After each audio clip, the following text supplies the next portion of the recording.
Let's continue untangling crypto, one simple word at a time. Our goal is to make all this feel less like a foreign language and more like a friendly conversation. Hello, and welcome to Crypto Terminology Demystified for Over 50s. Today, we're tackling the letters M through to P. Moving on to M, you might hear the term MACD. This is a tool traders use to spot potential trends and momentum in the market. For instance, you might hear someone say, "There's a bullish MACD crossover," which suggests the price might be about to head upwards. A common mistake for beginners is to rely on MACD alone, without considering the broader market context. It's just one tool in a very large toolbox, not a crystal ball. Next up is margin. Think of margin as the deposit you put down to borrow money for a trade. It's the collateral that allows you to use leverage. For example, with just $200 of your own money as margin, you might be able to open a $2,000 trade. It sounds exciting, but it's incredibly risky.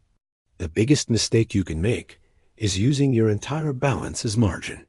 This is a fast track to losing everything, so please be extremely cautious with leverage.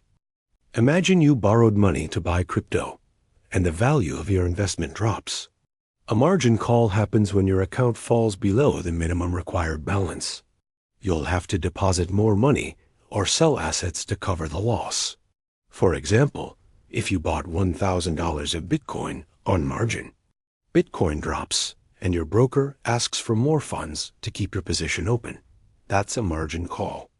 A beginner mistake here is thinking your losses are limited. You could owe more than your initial investment if the market drops quickly.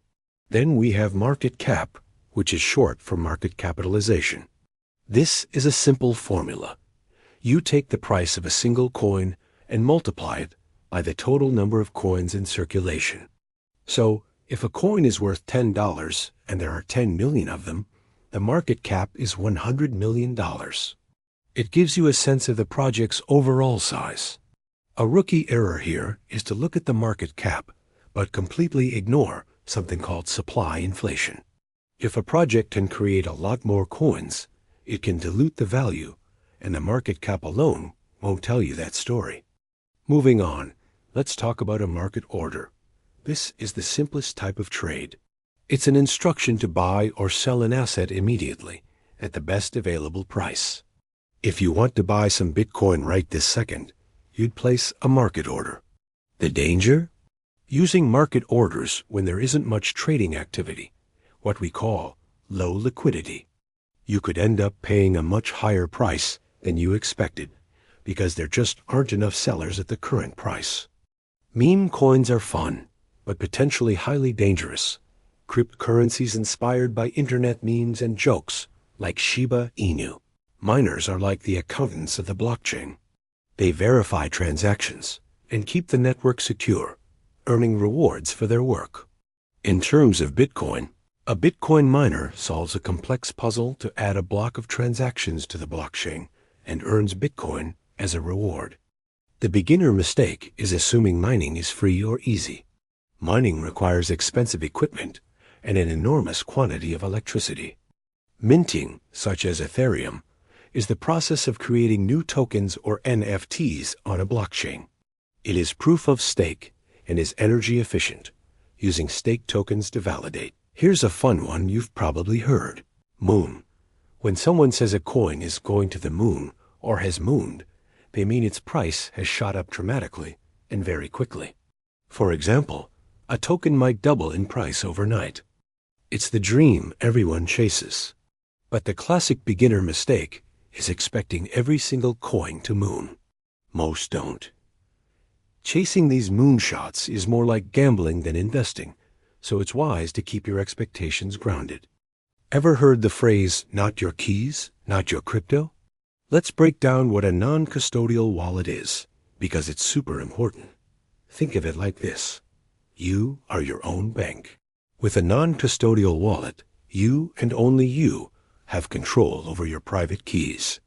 No bank, no company, nobody else can touch your crypto.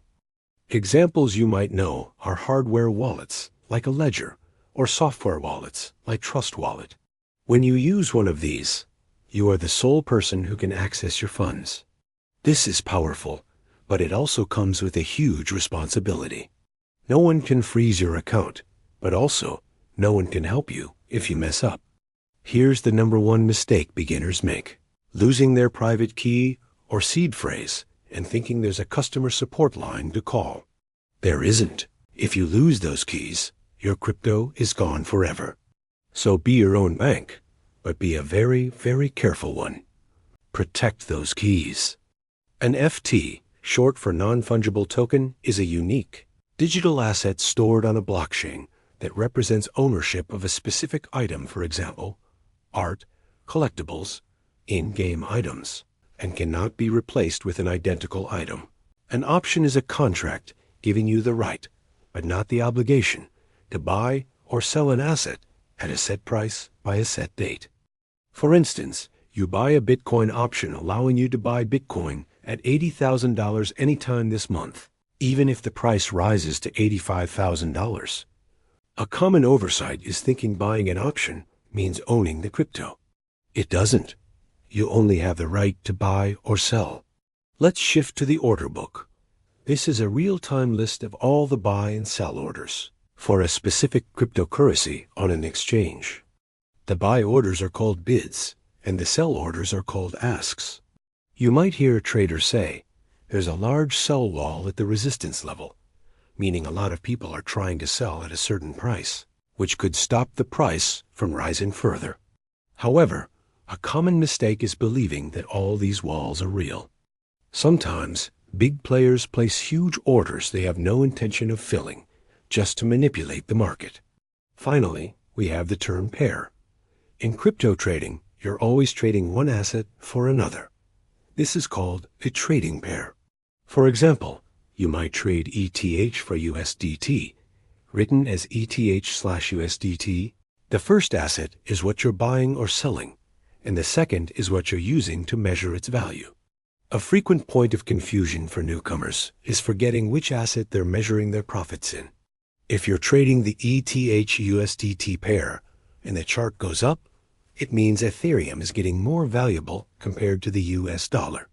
Peer-to-peer, P2P, means people trade directly with each other without a middleman, such as an exchange. Case in point, buying crypto from someone locally via a P2P platform like local bitcoins. A classic pitfall is assuming all P2P trades are safe. Always check the reputation and escrow features. Now, for a very important term, namely private key. Private key is a secret cryptographic code that allows a user to access, manage, and transact their cryptocurrency assets. It must never be shared or lost. It is probably the most important aspects of storing your cryptocurrency safely. Proof of stake or POS is a consensus mechanism where validators are chosen to create new blocks and verify transactions based on the number of coins they hold and stake. Proof of work, POW, is the original consensus mechanism used by Bitcoin, requiring miners to solve complex puzzles to secure the network. A public key is a cryptographic code that acts as an address, allowing a user to receive cryptocurrency.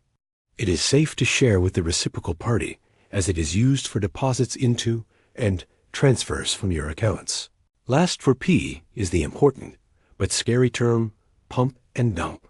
It is a fraudulent scheme where the price of a low-value cryptocurrency is artificially inflated, pumped through false marketing, followed by the promoters selling, dumping their tokens at a profit. It usually leaves investors holding valueless tokens. And that's it for today. We've covered key terms from M through to P. Now, please don't feel like you need to memorize every single one of these. And you certainly don't need to use them all to understand what is happening in the crypto world. The real aim here is just to recognize the language. So when you see or hear these words, they feel familiar rather than intimidating.